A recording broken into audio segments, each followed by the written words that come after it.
नमस्कार, स्वागत है आप सभी का। मैं हूं आपके साथ भावना नैयर। देश का सबसे भरोसेमंद चैनल डीडी न्यूज पर लेकर हाजिर हूं आपका अपना पसंदीदा शो खबरों का सरपंच न्यूज पंच। इस कार्यक्रम के जरिए हम आप तक पहुंचाते हैं वो खबरें जिन पर रहती है सभी की नजर। लेकिन न्यूज पंच में सिर्फ खबर नहीं होती, बल्कि होती है हर खबर की पूरी पड़ताल, वो भी तथ्यों और आंकड़ों के साथ आपको बताते हैं खबर का हर एक छोटा बड़ा बिंदु। साथ ही ग्राउंड जीरो पर मौजूद रहती है हमारी संवाददाताओं की टीम, जिनसे लेते हैं हम हर एक अपडेट। यानी न्यूज पंच में रहती है हर खबर पर पैनी नजर। और आज न्यूज पंच में जिन टॉप लाइंस का हम रुख करने वाले हैं, उन 3 महत्वपूर्ण खबरों का रुख कर लेते हैं। सबसे पहली खबर होगी कोलकाता से जुड़ी हुई। 150 साल से भी पुरानी ट्राम अब आने वाली है पटरी पर। विरासत के साथ होगा अब आधुनिक सफर कोलकाता में। जिस दूसरी खबर पर हमारी नजर रहेगी वो है अजमेर दरगाह से जुड़ी हुई, जहां 20 लाख के गबन का मामला सामने आया है। 2018 से जुड़ा मामला ये है, जिसकी जांच हो गई है तेज। क्या है ये पूरा मामला और क्या हुआ है हेरफेर, बताएंगे आपको तफ्तीश के साथ। ये खबर भी न्यूज पंच में। और जिस तीसरी और महत्वपूर्ण खबर पर नजर रहने वाली है वो है फीफा फीवर से जुड़ी हुई। फीफा फीवर इस समय पूरी दुनिया में छाया हुआ है, लेकिन रोनाल्डो ने ऐसा क्या कर दिया है, जहां रोनाल्डो का जो धमाल है इस समय पूरी दुनिया में चर्चा का विषय बनाया हुआ है। बताएंगे आपको न्यूज पंच में ये खबर भी। चलिए शुरुआत करते हैं। सबसे पहली खबर अजमेर की, और अजमेर में राम मंदिर दान विवाद के बाद अब देश की एक और बड़ी धार्मिक विरासत सवालों के घेरे में है। इस बार मामला राजस्थान के अजमेर स्थित विश्व प्रसिद्ध ख्वाजा मोइनुद्दीन चिश्ती की दरगाह से जुड़ा हुआ है, जहां करोड़ों रुपए के देख ठेके में 20 लाख रुपए के कथित हेराफेरी का आरोप सामने आया है। आरोप सिर्फ रकम के गबन तक सीमित नहीं है, बल्कि अहम दस्तावेज भी गायब हुए हैं। यानी आर्थिक नुकसान पहुंचाने की यहां कोशिश की गई है। शिकायत के आधार पर पुलिस ने पूर्व सचिव और ठेकेदार के खिलाफ मामला दर्ज कर जांच को तेजी से आगे बढ़ा दिया है। आखिर ये जो 2018 के मामले की जो अब बात है, वो इतनी तेजी से आगे क्यों बढ़ रही है, और ये मामला अब और गर्माता हुआ क्यों नजर आता है, और अब जांच किस दिशा में आगे बढ़ रही है, ये आपको बताएंगे एक एक करके ग्राफिक्स के साथ भी, और साथ ही संवाददाता भी हमारे साथ जुड़ेंगे। लेकिन सबसे पहले आपको ग्राफिक्स के जरिए बताते हैं ये देग घोटाला आखिरकार है क्या। पहले तो मैं आपको ये बताती हूँ कि ये देग होता क्या है। देग ये है कि एक बड़ा बर्तन होता है, बड़े धातु का ये बर्तन होता है, और ज्यादातर ये भंडारों, लंगनों, दरगाहों में क्या कहते हैं, जब प्रसाद बनता है, जब उसके लिए इसका इस्तेमाल होता है। तो ये देग ठेके का मामला है। 2018 में यहाँ बड़ी हेराफेरी सामने आई, लेकिन 20 लाख के यहाँ गबन की बात हो रही है, जिसके बाद यहाँ हड़कंप मच गया है।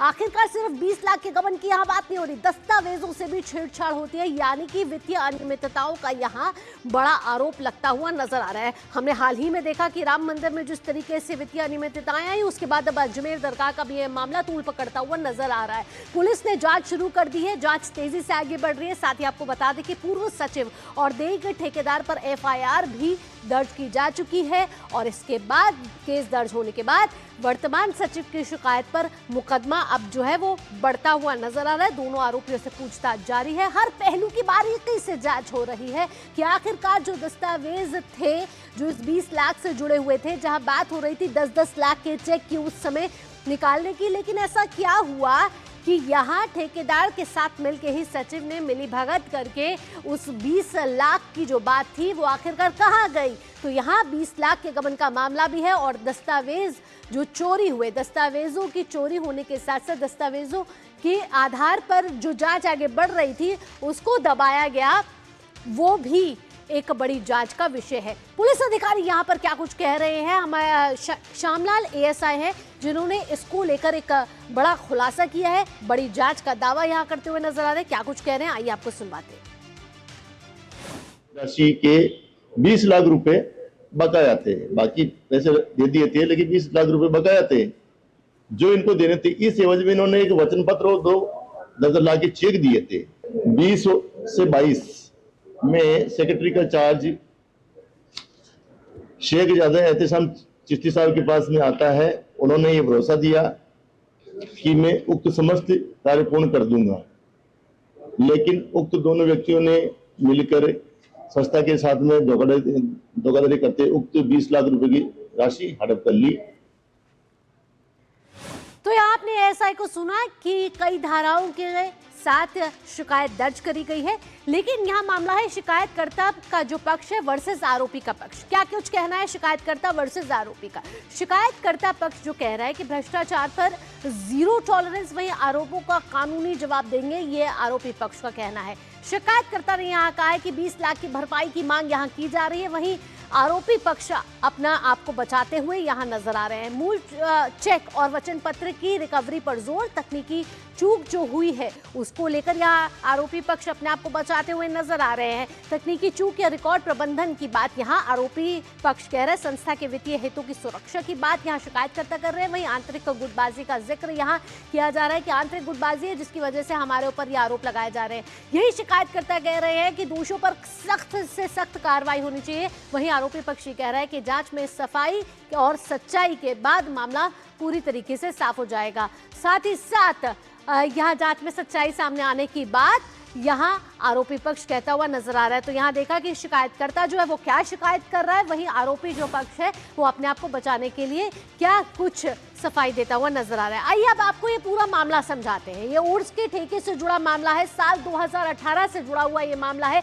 उर्स यानी कि वार्षिक उत्सव जो दरगाह में मनाया जाता है 2018 में, यह मामला तब से तूल पकड़ा हुआ है, लेकिन इस बार ज्यादा गर्माता हुआ नजर आ रहा है क्योंकि 20 लाख जो बकाया था वो रहने का दावा यहाँ किया गया था। 10-10 लाख के चेक देने थे लेकिन वो नहीं दिए गए। वसूली के लिए 10-10 लाख के 2 मूल चेक जो थे, उस समय बात हो रही थी कि ये 20 लाख रुपए हैं, जिसका जो एक करोड़ों का पूरा उत्सव मनाया गया उसमें 20 लाख जो थे उसका चेक नहीं आया। मिली भगत से 20 लाख गबन का आरोप है, यानी कि सचिव ने ठेकेदार से मांगा, लेकिन उसके बाद ये मामला आया कि ठेकेदार के साथ ही मिली भगत करके वो 20 लाख कहीं ना कहीं सफाया हो गए। 2018 में 3.77 लाख ये करोड़ रुपए का मामला अंजुमन को मिले थे 1.25 करोड़ रुपए। तो आइए यहाँ हमारे चंद्रशेखर जुड़ गए, हमारे संवाददाता अजमेर से। आइए उनसे सीधी बातचीत करते हैं और मामला और ज्यादा जानने की कोशिश करते हैं। चंद्रशेखर, यहाँ मैं आपसे जानना चाहूंगी कि राम मंदिर के बाद अब अजमेर दरगाह का जो मामला वो तूल पकड़ता हुआ नजर आ रहा है। असल में 2018 का मामला है, आखिरकार अब जांच इतनी तेजी से आगे क्यों बढ़ रही है? क्या कुछ इसमें कोई नया एंगल आया है? बिल्कुल, देखिए पूरा मामला जो है वो खुसूसन ख्वाजा मोइनुद्दीन हसन चिश्ती की दरगाह से जुड़ा हुआ है। जो सचिव हैं वर्तमान अंजुमन कमेटी के लियाकत अली, उन्होंने एक मुकदमा दर्ज कराया है कि 2018 के अंदर जब ये देख का ठेका दिया गया था, शेखजादा एहतिया चिश्ती जो थे वो उस समय सचिव थे, ठेका दिया गया अनवर मोहम्मद नियाजी को। पूरे मामले के अंदर करीब 1.25 करोड़ रुपए जो है वो अंजुमन कमेटी को मिलने थे, लेकिन उन्हें मिले सिर्फ 1.5 करोड़ रुपए। बाकी के जो 20 लाख रुपए हैं वो आज तक नहीं दिए गए, ऐसा दावा किया जा रहा है। रिपोर्ट के अंदर उन्होंने बताया है कि जो 20 लाख रुपए थे बचे हुए, उसके 10-10 लाख रुपए के चेक जो है वो उस समय पर जो तत्कालीन सचिव थे शेखजादा एहतम शाम, उनको दिए गए थे अनवर मोहम्मद के द्वारा। लेकिन उसके बाद में कुछ मिलीभगत हुई, कुछ घोटाला जो है वो इसके अंदर हुआ और वो चेक और जो संबंधित उसके कागज थे वो दोनों दरगाह से जो है वो अंजुमन कमेटी के ऑफिस से गायब है फिलहाल। इससे बड़ा एक और मामला जो इसके अंदर निकल करके सामने आ रहा है, जो पुलिस जांच में भी सामने आया है कि दरगाह कमेटी का जो एक्ट बना हुआ है 1955, उसके अंदर ये कहा गया है साफ तौर पर कि जो दरगाह कमेटी के अंदर चढ़ा हुआ है या देख के अंदर जो पैसा आना है उसका सीधा जो दरगाह कमेटी के पास में वो सारी रकम जो है वो जानी है, भारत सरकार के अधीन दरगाह कमेटी आती है। लेकिन पिछले करीब 20 सालों से ये मामला जो है वो कोर्ट के अंदर पेंडिंग चल रहा है। दरगाह कमेटी का जो दावा है वो ये है कि इन पैसों पर हमारा हक है, लेकिन कहीं ना कहीं ये माना जा सकता है। चंद्रशेखर, अगर यहाँ मैं आपसे पूछना चाहूँ, अब जांच कैसे आगे बढ़ रही है, कितनी तेजी से आगे बढ़ रही है? पूछताछ में क्या क्या कौन कौन से ऐसे अहम सवाल हैं जो पूछे जा सकते हैं?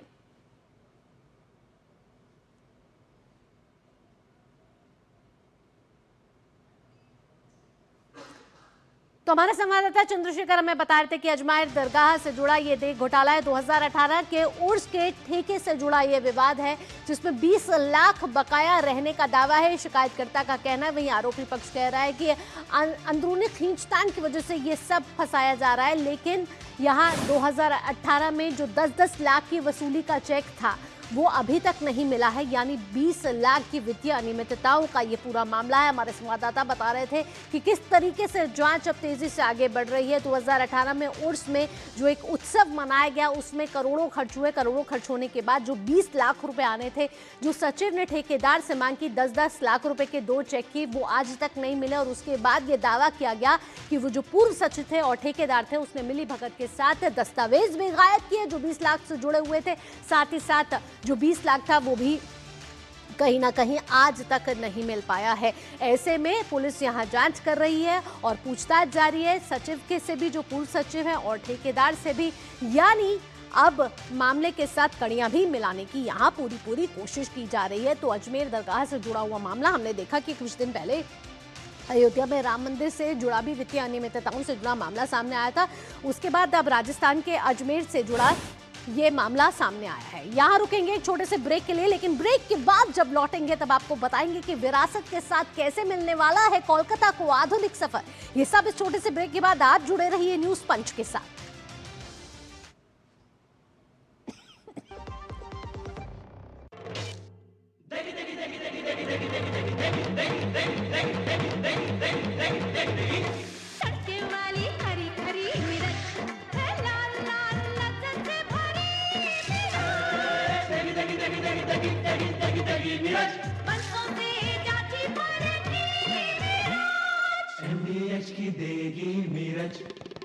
देगी मिर्च का तड़का, अंग अंग फड़का। MDH की देगी मिर्च। जब धरती चीर कर निकलता है लोहे का पत्थर और मिलता है मोंगिया के जोश से, फिर तपता है, पिघलता है और बनता है फौलाद। अब होता है सरिया सारी खूबियों के साथ। मोंगिया स्टील, मजबूत देश का मजबूत सरिया। ब्रेक के बाद आपका स्वागत है। आगे बढ़ेंगे, बात करेंगे कोलकाता की, जो कभी कलकत्ता कहा जाता था। कुछ शहर ना अपनी इमारतों से पहचाने जाते हैं और कुछ अपनी आवाजों से। कोलकाता की पहचान अगर किसी एक आवाज में समाई है तो वो है ट्राम की घंटी की टन टन। कभी यही ट्राम शहर की रफ्तार थी, कॉलेज जाने वाले छात्रों का साथी, दफ्तर जाने वालों का भरोसा और अनगिनत यादों का हमसफर। समय बदला, सड़कें बदली, सफर के साधन बदले और धीरे धीरे ट्राम की रफ्तार भी थम सी गई। लेकिन कहते हैं कुछ विरासतें कभी पुरानी नहीं होती, बस उनके लौटने का इंतजार होता है। और अब वो इंतजार खत्म होने जा रहा है, क्योंकि अब 153 साल पुरानी कोलकाता ट्राम एक नए स्वरूप, एक नए रूप में वापसी की तैयारी कर रही है। आधुनिक तकनीक, एसी कोच और पर्यावरण के अनुकूल सुविधाओं के साथ ये सिर्फ पटरियों पर ही नहीं लौटेगी, बल्कि कोलकाता की पहचान को भी फिर से नई चमक देने वाली है। ग्राफिक्स के जरिए आपको बताते हैं कि कैसे विरासत के साथ मिलने वाला है कोलकाता को आधुनिक सफर। चलिए आपको जिस तरीके से बताएं कि कैसे विरासत के साथ ये जो आधुनिक सफर मिलेगा, उसमें एसी ट्राम से सजने वाला है कोलकाता, क्योंकि इसमें कई सुविधाएं होंगी, पर्यावरण अनुकूल होगी। वो जो ट्राम जो कोलकाता की पहचान हुआ करती थी, एक बार फिर से नई चमक के साथ लौटने वाली है, क्योंकि भाजपा सरकार जो कोलकाता में पहली बार जिसने जो आई है, उसने ये फैसला किया है कि जो कोलकाता की पहचान ट्राम थी उसको फिर से लाया जाए, लेकिन कई सुविधाओं के साथ। सुरक्षित और तेज होने वाली है ट्राम सेवा, पर्यावरण संरक्षण, पर्यटन पर यहाँ फोकस होने वाला है। साथ ही साथ आपको बता दें कि नया रूट बनाने की योजना भी यहाँ बनाई जाएगी और इसके पुनरुद्धार के लिए पूरी तैयारियां कर ली गई है। 150 साल से भी पुरानी जो ट्राम है, उसका जो पब्लिक ट्रांसपोर्ट था वो और मजबूत होने वाला है। यानी कोलकाता के जो सड़कों पर पटरियों में चलती थी ट्राम, वो एक बार फिर अपनी रौनक के साथ एक बार वापसी करने वाली है। चलिए आगे बढ़ेंगे और इस ट्राम के सुनहरे सफर के बारे में भी आपको बता देते हैं। और इसका इतिहास आपको बताया तो 24 फरवरी 1873 को हुई थी ये शुरू। और शुरुआत में ट्राम घोड़े से चलाई जाती थी, यानी आगे घोड़े होते थे और उसके बाद ट्राम को खींचा जाता था। इसके साथ साथ जब वक्त आगे बढ़ा तो 1882 में भाप की इंजनों का इस्तेमाल होने लगा, यानी ट्राम को चलाने के लिए स्टीम इंजन का इस्तेमाल होने लगा। फिर जब 19वीं सदी आई तो 1902 में बिजली से दौड़ने लगी पहली ट्राम। इसके साथ और जब आगे बढ़ा सफर तो ट्राम कोलकाता की पहचान बन गई, यानी कोलकाता को पहचाना ही ट्राम से जाता था। तो ट्राम एक महत्वपूर्ण पहचान थी, कोलकाता की विरासत थी, लेकिन धीरे धीरे उसकी रफ्तार थमती चली गई। आगे बढ़ते हैं, आगे बढ़े तो आपको बताएं कि ममता ने विरासत पर इस जो ये था ब्रेक लगा दिया था ट्राम पर। 150 साल का जो सफर था उसको रोक दिया था, लेकिन अब और उसको रोकने के साथ चरणबद्ध तरीके से बंद करने का निर्णय लिया गया था। ट्रैफिक जाम और धीमी रफ्तार का हवाला दिया था ममता सरकार ने और कहा था कि ट्राम अब नहीं चल सकती कोलकाता में। और साथ ही साथ पर्यावरणविदों और हेरिटेज प्रेमियों ने इसका विरोध किया था कि ट्राम को नहीं रोकना चाहिए, लेकिन ट्राम का जो 150 सालों का सफर था वो ममता सरकार के दौरान रोका गया और उसकी रफ्तार धीरे धीरे धीमे से होते होते बंद हो गई। और आपको बता दें कि अब जो है 150 सालों के बाद ट्राम एक बार फिर नई चमक के साथ कोलकाता में लौटने वाली है। सौरभ दत्ता हमारे साथ जुड़ गए हैं कोलकाता से। आइए सौरभ से पूछेंगे। सौरभ, यहाँ मैं आपसे पूछना चाहती हूँ कि जिस तरीके से ममता सरकार के दौरान जो ट्राम की रफ्तार थी वो धीमी के साथ साथ बंद हो गई, लेकिन अब भाजपा सरकार ने ये फैसला किया है कि आधुनिकीकरण के साथ अब ट्राम को फिर से लेकर आया जाएगा कोलकाता में और एक नई जो विरासत थी उसको एक आधुनिक रूप दिया जाएगा। भावना, देखिए, ट्राम जैसे कि आप कह रहे थे कि कोलकाता की सिर्फ पहचान नहीं है, एक कोलकाता की सिर्फ एक सवारी नहीं है, पहचान भी है। और उसी ट्रम को ट्रम्प कार्ड की तरह ले आ रहे हैं जो नए जो सरकार है, उनकी जो ट्रांसपोर्ट मिनिस्टर है अर्जुन सिंह।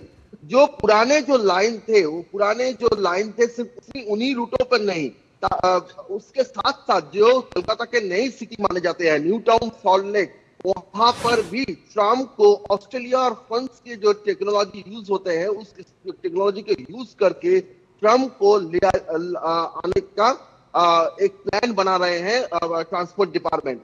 और साथ ही साथ ये जो Khidirpur planet, Park Circus, Rafi Ahmed Kidwai Road, Shyam Bazar, ये जो एरिया था, कॉलेज स्ट्रीट, जहां पर ट्राम था वो सड़क के बीचों बीच था, उसका भी अलाइनमेंट करके उसको रास्ते में साइड में लाकर, ताकि ट्रैफिक जो है, जो तेज रफ्तार की गाड़ी है, उनका भी रास्ते पर चल सके और साथ ही साथ ट्रम्प भी चल सके।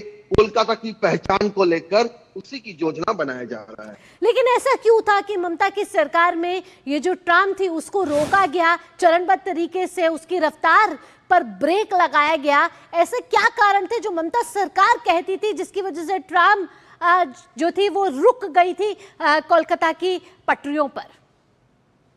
ममता सरकार की शासन काल में जो ट्रांसपोर्ट डिपार्टमेंट है वो पूरा ट्रांसपोर्ट डिपार्टमेंट ठप हो गया था, सड़कों पर बस नहीं थे, ट्रम्प का नामो निशान मिट गया था। जो ट्रांसपोर्ट व्यवस्था थी, लोगों को गाड़ी नहीं मिलती थी, वहीं से ट्रांसपोर्ट की जो व्यवस्था है, पूरी ट्रांसपोर्ट व्यवस्था को ही एक रिवाइव की जरूरत है, एक किक की जरूरत है, जो ये नई जो भाजपा सरकार है वो करना चाहती है। बहुत बहुत धन्यवाद सौरभ इन तमाम जानकारियों के साथ। तो सौरभ से हमारे संवाददाता हम तक बता रहे थे कि कैसे जो ट्राम है वो अब कोलकाता की नई पहचान बनकर आने वाली है। आइए तीसरी और महत्वपूर्ण खबर पर रुख करेंगे और ये खबर है फीफा से जुड़ी हुई और रोनाल्डो के रिकॉर्ड से जुड़ी हुई। फीफा वर्ल्ड कप 2026 के नॉकआउट मुकाबले में रोमांचक मोड़ देखने को मिला। राउंड ऑफ 32 के एक हाई वोल्टेज मैच में पुर्तगाल ने क्रोएशिया को 2-1 से हराकर प्री क्वार्टर फाइनल में जगह बना ली है। इस जीत के हीरो रहे कप्तान क्रिस्टियानो रोनाल्डो, जिन्होंने पेनल्टी पर गोल कर न सिर्फ टीम को शानदार वापसी कराई बल्कि फीफा वर्ल्ड कप के नॉकआउट चरण में अपने करियर का पहला गोल भी दाग दिया। इसके साथ ही 41 साल के रोनाल्डो विश्व कप नॉकआउट इतिहास में गोल करने वाले सबसे उम्रदराज खिलाड़ी बन गए हैं। वहीं इंजरी टाइम में गोंसालो रामोस ने निर्णायक गोल ने पुर्तगाल की जीत सुनिश्चित कर दी। अब राउंड ऑफ 16 में फुटबॉल प्रेमियों की नजर होने वाली है एक और बड़े मुकाबले पर, जहां पुर्तगाल का सामना चिर प्रतिद्वंद्वी स्पेन से होने वाला है। तो रोनाल्डो की रिकॉर्ड की बात करें, रोनाल्डो ने जो इतिहास रचा है, आइए वो ग्राफिक्स के जरिए आपको बताते हैं कि इतिहास में क्या क्या जो है वो फर्स्ट आए हैं। अगर रोनाल्डो के इतिहास की बात करें तो जो इतिहास उन्होंने रचा है वो विश्व कप के नॉकआउट में अपना उन्होंने पहला गोल किया है। फीफा में उनका कहीं ना कहीं जो रंग था, जो होना चाहिए गोल दागने का रंग जो रहा है उनका रिकॉर्ड, वो कहीं ना कहीं फीका पड़ता हुआ नजर आ रहा है। लेकिन इस रोमांचक मैच में जो रोनाल्डो ने वापसी की और 41 साल में जिस तरीके से उन्होंने गोल किया, वो 147 दिन जो किया वो कहीं ना कहीं उसने एक रिकॉर्ड दर्ज किया। राउंड ऑफ 32 में क्रोएशिया के खिलाफ किया उन्होंने गोल, और साथ ही आपको बता दें कि दूसरे हाफ में मिली पेनल्टी पर ये गोल किया, यानी वो सब्स्टिट्यूट के तौर पे लाए गए और उसके बाद उन्होंने नॉकआउट के दौरान ये गोल किया। विश्व कप में गोल करने वाले दूसरे सबसे उम्रदराज खिलाड़ी बन चुके हैं रोनाल्डो। इसके साथ ही सिर्फ कैमरून के रोजर विला है रोनाल्डो से आगे, यानी कि दूसरे नंबर के खिलाड़ी बन गए। इससे पहले सिर्फ रोजर विला है। और आपको बता दें कि रोजर विला ने 1994 में 42 साल की उम्र में ये किया था गोल। तो रोनाल्डो ने जो रिकॉर्ड किया है वो साफ तौर पर नज़र आ रहा है कि एक वापसी उनकी दिखती हुई नज़र आ रही है, और कहा जा रहा है कि ये उनका आखिरी विश्व कप हो सकता है। ऐसे में रोनाल्डो का नॉकआउट में ये गोल दागना अपने आप में इतिहास उन्होंने रचा है और एक बार फिर से वो सुर्खियों में आ गए हैं। चलिए अब आगे बढ़ेंगे। आगे बढ़ते हुए आपको बताते हैं कि ये जो पुर्तगाल राउंड ऑफ 16 में जो आ चुकी है और वो किस नतीजे पे आई है, वो इसलिए आई है क्योंकि जिस तरीके से क्रिस्टियानो रोनाल्डो ने गोल किया। क्रिस्टियानो रोनाल्डो लूका मॉड्रिच पर भारी पड़े, और साथ ही आपको बता दें कि बेहद रोमांचक ये मैच रहा जहां क्रोएशिया को हराया पुर्तगाल ने, और किस तरीके से गोल किया उन्होंने। 53वें मिनट में क्रोएशिया को दिलाई बढ़त पेरिसिच ने। तो जहां क्रोएशिया आगे बढ़ता हुआ नजर आ रहा था, वहीं रोनाल्डो ने 68वें मिनट में पेनल्टी पर ये गोल किया, यानी कि आखिरी मिनटों के कुछ जो मैच रह गया था, जहां लग रहा था कि पुर्तगाल शायद आगे नहीं बढ़ पाएगा, जीत नहीं बढ़ पाएगा, वहां रोनाल्डो का ये गोल पुर्तगाल को एक बड़ी जीत दिलाता हुआ नजर आया। इंजरी टाइम में गोंसालो रामोस का पुर्तगाल के लिए ये विजयी गोल, और अंतिम समय में क्रोएशिया का गोल ऑफसाइड करार दिया गया, जिसकी वजह से पुर्तगाल को ये बड़ी जीत मिली। और राउंड ऑफ 16 में अब जो चिर प्रतिद्वंद्वी है स्पेन के साथ उनका मुकाबला होने वाला है। सुचित्रा हमारी खेल संवाददाता हमारे साथ जुड़ गए हैं ज़्यादा जानकारी के साथ। सुचित्रा, कहीं ना कहीं रोनाल्डो का जो रंग था फीफा में इस बार वो फीका नजर आ रहा था, लेकिन जैसे ही क्रोएशिया का ये जो नॉकआउट गोल किया रोनाल्डो ने, एक बार फिर से सुर्खियों में आ गए। और क्योंकि विश्व कप में कहा जा रहा है कि ये उनका आखिरी मैच हो सकता है, ऐसे में ये कितना बड़ा इतिहास उन्होंने रचा है। जी बिल्कुल भावना, एक ऐतिहासिक मैच हम कह सकते हैं आज हमें देखने को मिला, क्योंकि एक तरफ पुर्तगाल की टीम में क्रिस्टियानो रोनाल्डो थे, तो वहीं दूसरी तरफ क्रोएशिया की टीम में भी लूका मॉड्रिच थे। दो ऐसे खिलाड़ी जो अपने देश के सबसे बड़े फुटबॉल सितारे साबित हुए हैं, और ये माना जा रहा था कि इन दोनों में से जो भी टीम आज बाहर होती है उसके एक बड़े स्टार का फुटबॉल विश्व कप का ये आखिरी मैच होगा। तो जो रोनाल्डो है उनका कारवां तो फिलहाल आगे बढ़ गया है, अब अगला मैच उनका स्पेन से होगा। वहीं लूका मॉड्रिच बाहर हो गए हैं, और रोनाल्डो जब भी मैदान पर उतरते हैं नए रिकॉर्ड्स बनाते हैं, वैसा ही एक नया रिकॉर्ड जो है बनाने में कामयाब रहे।